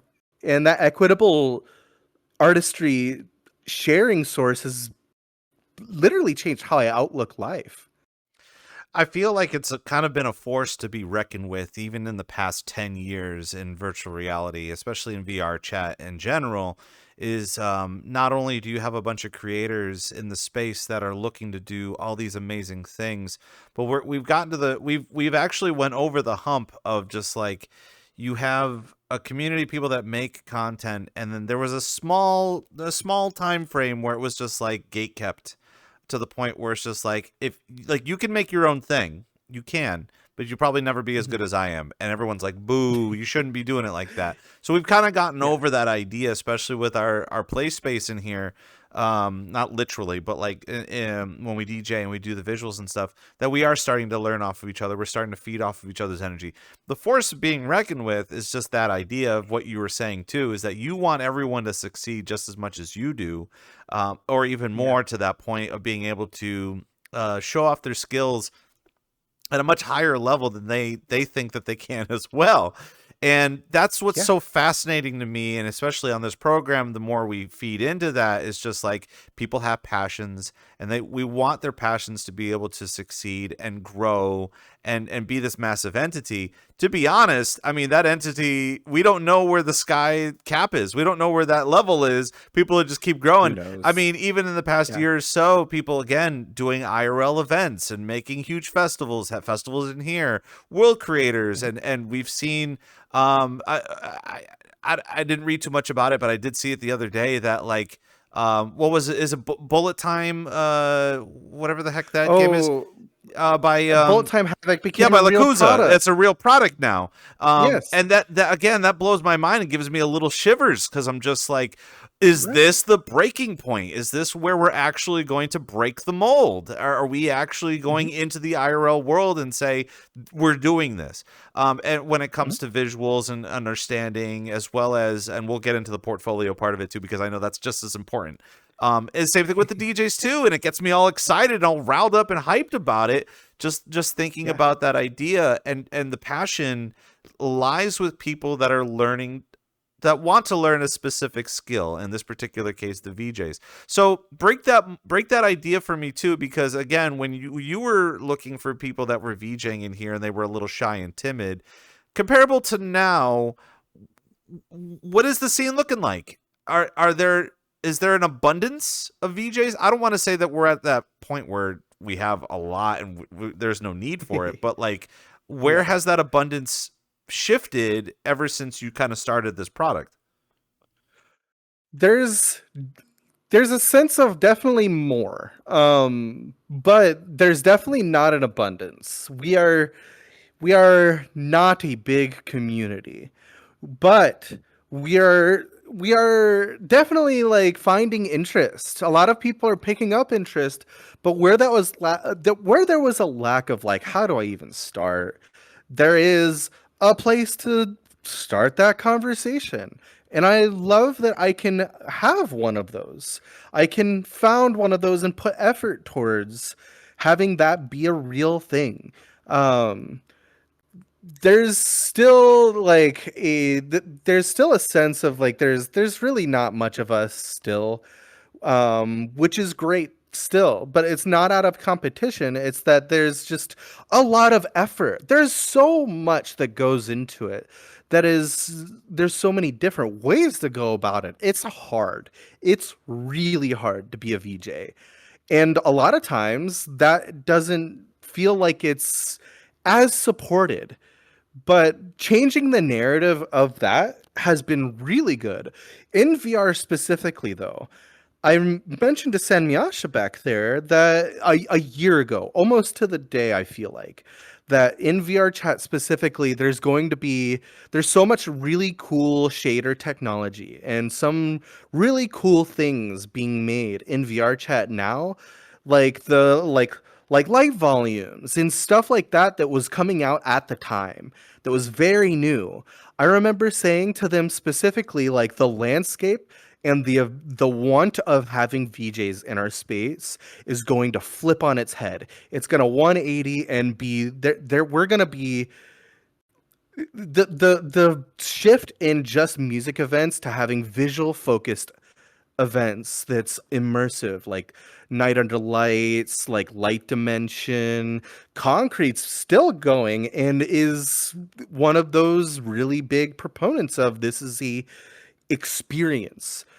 Spaces like that are becoming more and more common, more and more popular, and for good reason.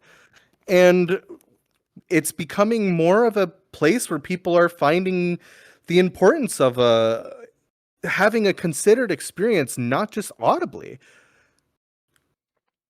I want to be able to break down the confusion and the anxieties of understanding how much the software costs. I know we bring up every so often Resolume is a really popular choice amongst VJs and people that are looking for better visuals in here. My roommate has dabbled in After Effects occasionally, and I remember downloading it, and I'm like, "What the heck am I?" And like you were saying, you can watch all the videos on YouTube. Does not guarantee you a successful education plan on how to teach or train yourself to know how to do a specific thing. Even Quinn in chat was explaining that even messing around with the light volumes in an instance can really fluctuate your VJing experience. But Yeah. I think the benefit from that is being able to find the time to mess around with it. So are you finding a lot of VJs in here feeling overwhelmed with items like Resolume and the price? But also Mm. too, do you find that Resolume, what would be the industry standard in your opinion currently? Is it that, or I know you were mentioning some other programs as well? Yeah, so it's so different and weird because in our visual art space, there's a lot of different ways you could go about it. There's like a purely generative way that you get through Touch Designer, where you're literally doing shader math in a visual aspect, and it's all live. And you can do that with anything, but that is a completely different mindset than playing clips. By playing clips, I mean like short videos that are looped, that are specifically looped to go with songs and stuff like that. That's good for Resolume. Resolume is the industry standard.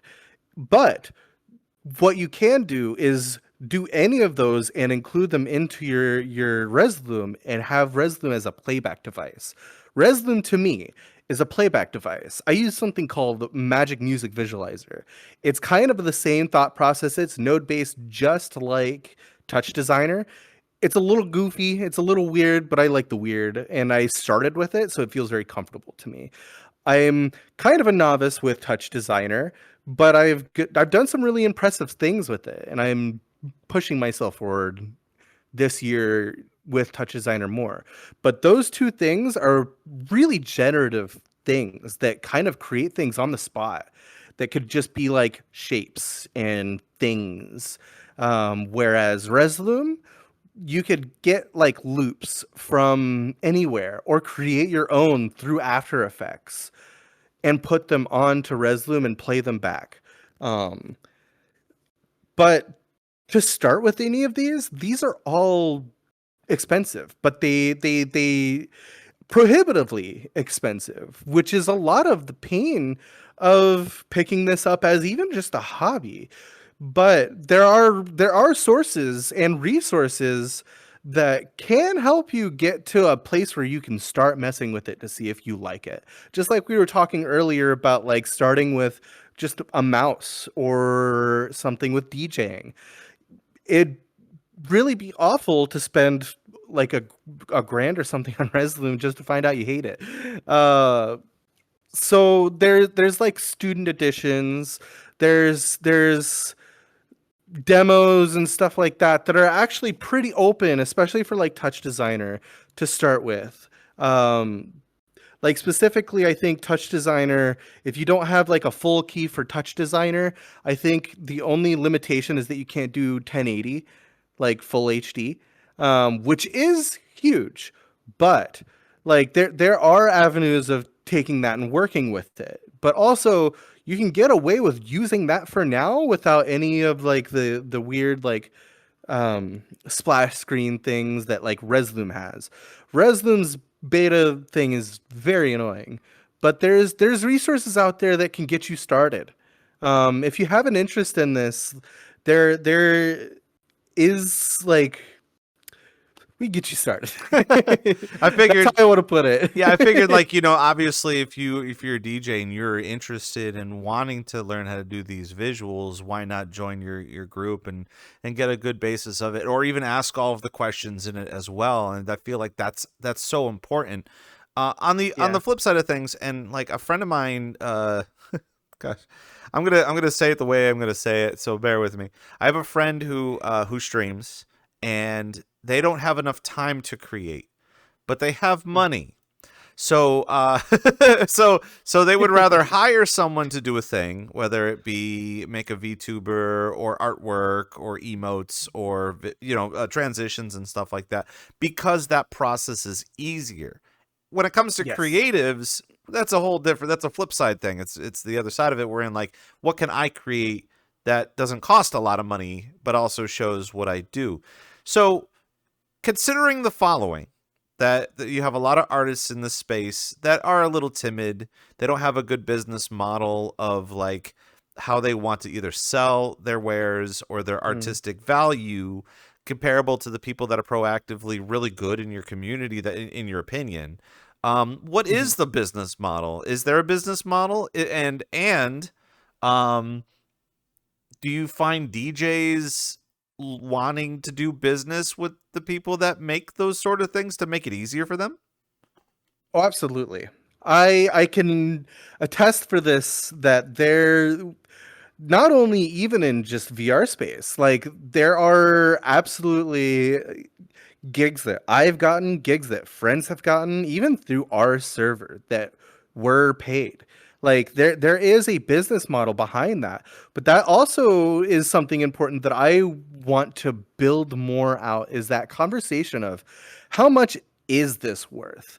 How much that conversation is avoided too much. Where how much do you charge VJ and stuff like that, especially when it comes to IRL gigs? It changes so much. The standard changes so much. And hilariously, I had a friend recently that your story reminded me of. A friend that played Magfest. It's like an IRL friend, doesn't touch VR, doesn't even know that I exist as an artist probably. But I remember that they played the main stage at Magfest, I think recently. And they I saw a post by them and they were like, hey, I see a lot of people have like DJs and stuff have like loops for VJs to play.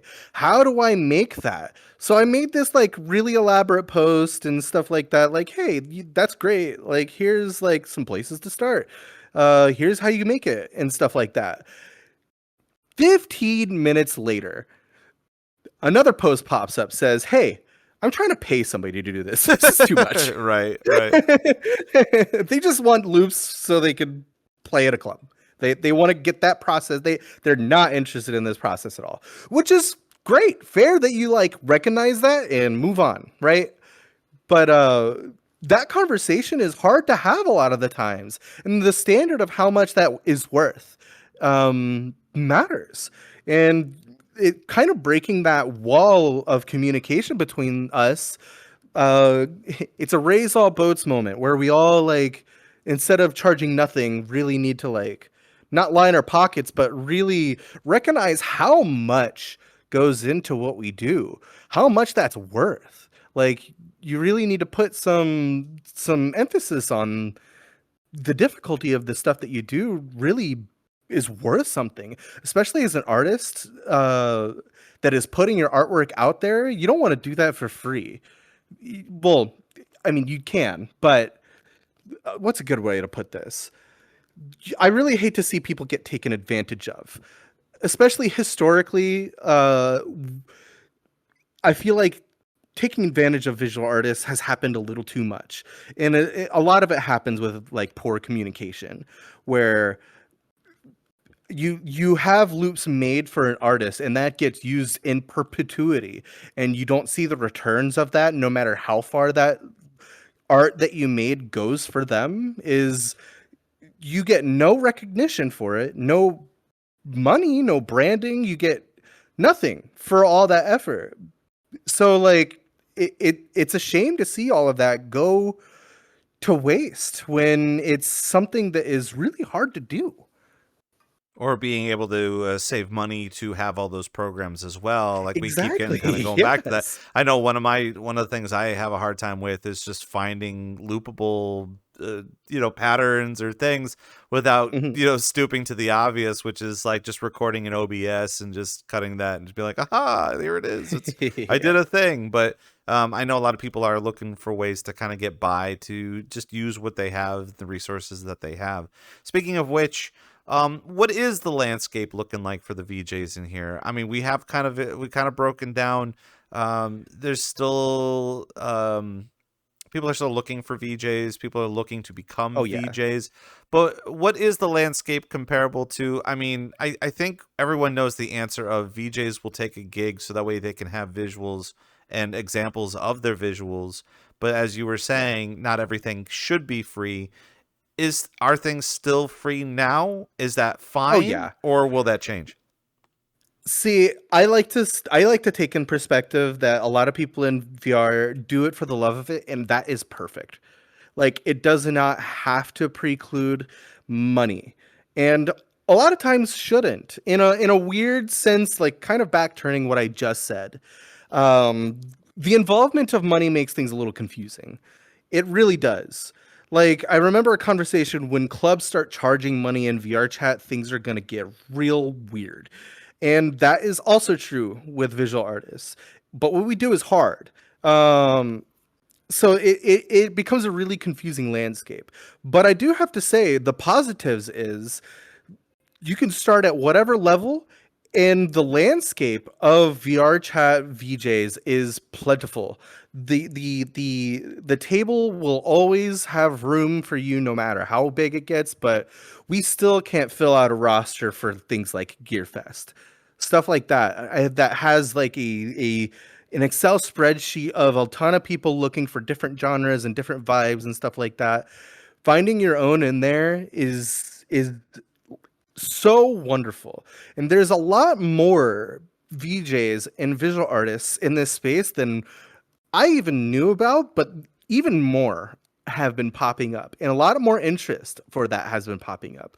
A lot more visual focused clubs are popping up. A lot of things like SNR is still a thing.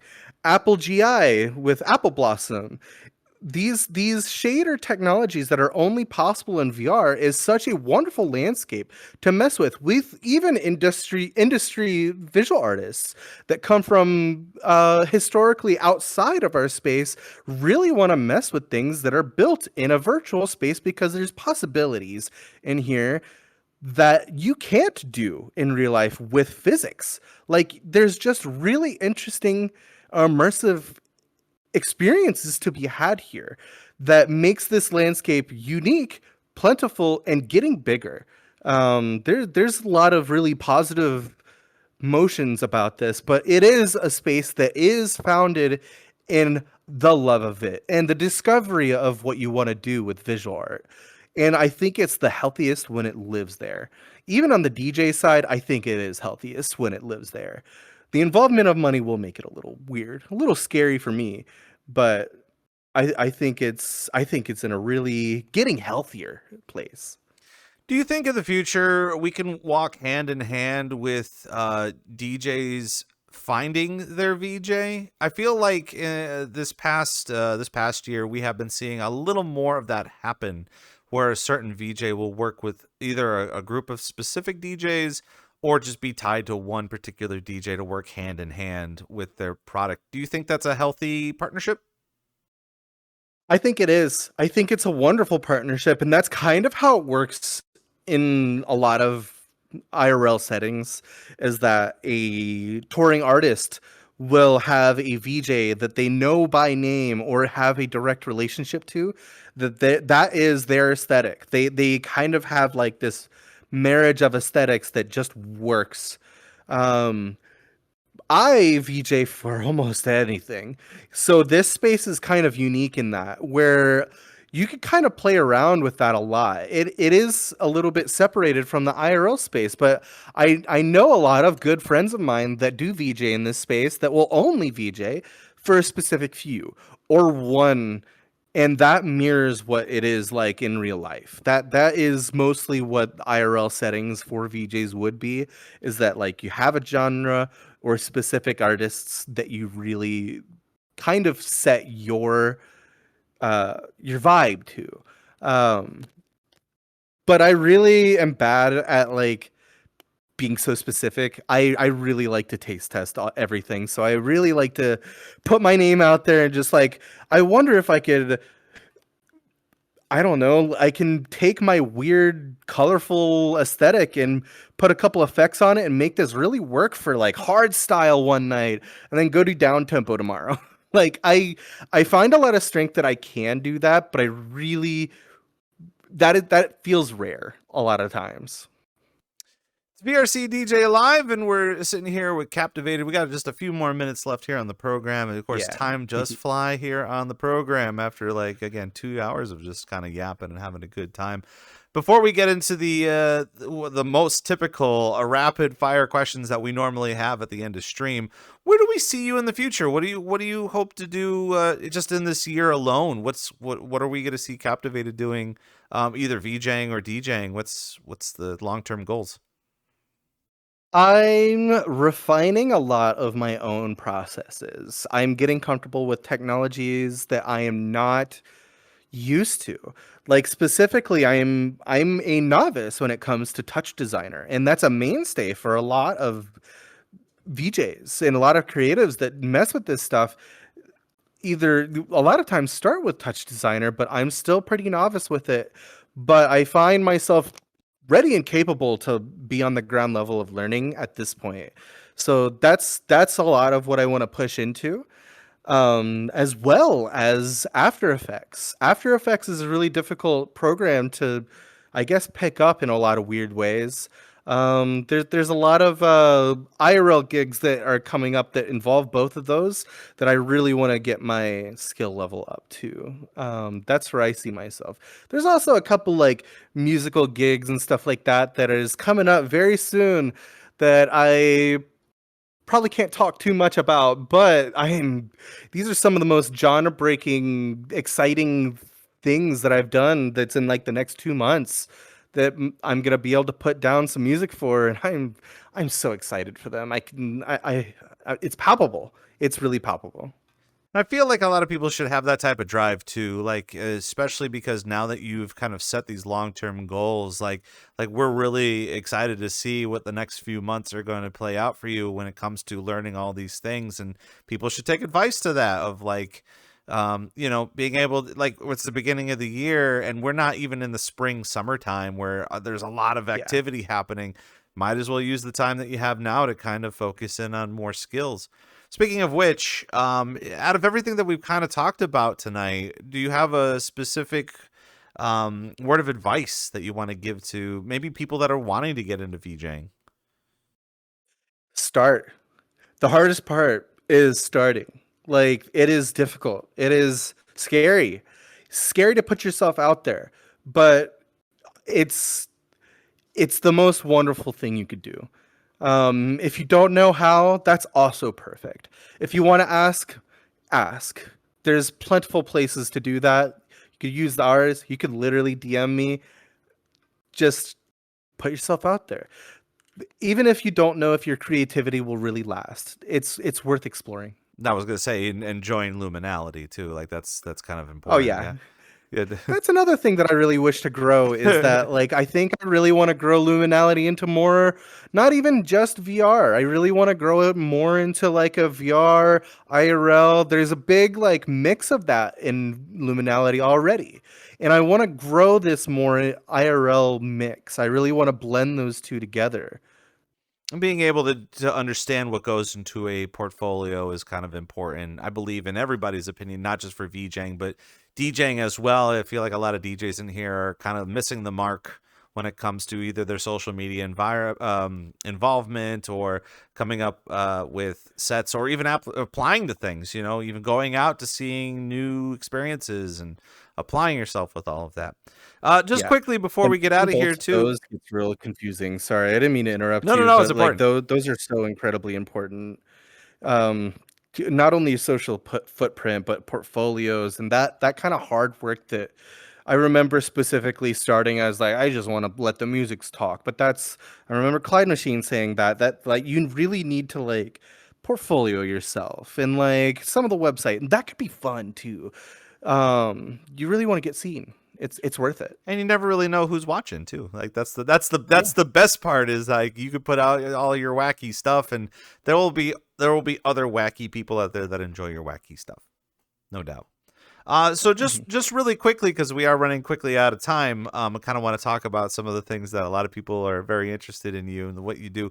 What are some artists that you're listening to on like Spotify? What are some new artists that you're listening to? What are some current favorites that you kind of always find yourself listening to? Ooh, I did already mention Ravenscoon, but that's an always with me. I always go back to Mersive. I love Mersive. That wave is just so pretty. I love stuff like that. Lately I've been putting a lot of effort into listening to more like world music, weird stuff. A lot of stuff like mantra music and some stuff like that. That's what my lately like Spotify's is really like drums and actual like yeah, spoken word, weird stuff like that. If you were going to put together a VR chat raver bingo card, what would the 5 spaces be to get bingo? Whew. You got to go to Shelter. You got to see 2TDS Shelter. Concrete is definitely something that I really want to put people on because it's one of those experiences that is just like, wow, this is pop. This is what creating in virtual spaces could be like. Go see something from SNR like Night Under Lights with RB. See something like that. That's one of my favorite things to go to. You could go to a public thing called Night Under Lights right now called Seasons that Namron did the visuals for. Another person that uses magic. And it is a beautiful 2 hour experience that you could just lay in. That is one of them. But God, I don't know what else. Go to the pug. Go experience people. Go talk to somebody. Go to literally any of these places that are just public if you want. I mean, sure, there's a lot of stigma with going to Publix and all the things that can happen there, but that's what humanity is like. Go talk to somebody. Maybe you don't like them, block them, you know? And also, too, I think a lot of people forget that, like, if you do go to a public instance, you don't have to be wearing the avatar that you're in. You can switch into something basic and still carry on Yep. with a weird conversation with a weirdo. Not saying that everyone's a weirdo, but you'll find a couple of them while they're there, and they'll test your patience. That's for sure. Um, Oh, I'm a yeah, I weirdo. mean, listen, it's all a part of the thrill of being in a public space anyway. You can't have. I mean, you can have a decent conversation if you walk into Times Square in New York City, but are you? Like, let's be real with that. Speaking of weirdos, who are your top 3 VRChat DJs to listen to? Ooh, I really dig. Uh, Gosh, this is so hard. There's too many friends. Let's see. I really love what Jickler is doing. Every time I catch them, like they're a dear friend, but every time I catch them, they're just like, holy fuck. Like, this is so cool. Um Synthesizer. And my number one has to be my wife. I love you, Sushi Ferret. She's genuinely, aside of my relation to her, literally blows my mind whenever she plays music. She is incredible at what she does. I don't know how she does it. I really don't. Like I can sit there and watch her play right now and I'm just lose myself in it. Like how the fuck she's definitely put points into DJing where I have not. I do VJ stuff. You know what I mean?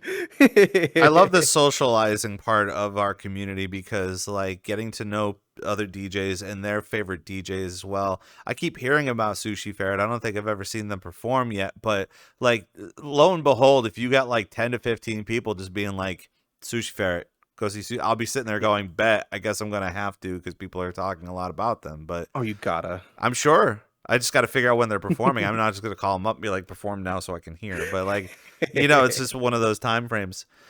Before we get on out of here, where can we find you on social media? Oh, check out my Blue Sky. My Blue Sky has a pinned post that has everything you ever need to know about me. But Blue Sky is where I like to yap. That's where I shit post. You're gonna get the whole breadth of it. Find my Blue Sky. Captivated Design. I think it's captivated.design on Blue Sky. Yeah, that's probably the best place to get me. My own website's on there. Yeah. Awesome. Well, just as it is, again, social media is going to be the bane of our existence only because that seems to be the best way to get noticed. Especially with all the stuff that we keep pushing out there and even Oh yeah. visuals and ideas and concepts. And the best way I can explain it is it's free for now. So why as well enjoy it Mhm. and keep posting stuff on the social medias. And that's super important. So, Captivated, thank you so much for coming on the show. Looking forward to what Hey, you got thank cooking you. for the rest of the year. And obviously, we're going to sit and wait to see when you're going to be performing next. Soon, soon, a couple weeks. Oh, Keep perfect. your eyes peeled. No doubt. And that's going to do it for us for this episode of VRC DJ Live. Of course, if you are watching on YouTube, we do this every Thursday on Twitch at VRC DJ Live. You just have to kind of figure out when on Thursdays that we're going to be having our next guests. And wouldn't you know it too, as we were talking about social media, that's where we post our listings each month for all of our guests that are coming on down the line. So please go check it out on X and Blue Sky. We even post on Instagram where we have most of our highlights there as well. Speaking of which, next week we're going to be sitting down with Blackout Boy of Garage 30 Radio, which I don't know if too many people haven't seen too much of this guy, but man, I think he's on episode 176 of Garage 30 Radio. I didn't think that there'd be Oh so many yeah. DJs in the scene with that, but holy moly, we've got a lot to talk about with his involvement and the things that he wants to do in the scene, as well as continuously promoting and getting into radio too. So that's going to be a really fun time. That starts at 5 p.m. on the East Coast. And of course, you can see more information about that up on X and Blue Sky. Follow us everywhere. We are on Linktree as well, including on the Linktree ways for you to be a guest, just like Captivated, by filling out a form, letting us know that you want to be on the show and want to talk about our community and continue to promote more things about our community. You can find, I got excited, I'm sorry. You can find all of that up on our Linktree at VRCDJLIVE as it's posted in the chat. So, for our guest today, Captivated, and the VRC DJ Live staff behind the glass, I'm Rob Roman. Thank you guys for coming by, and we will see you next time.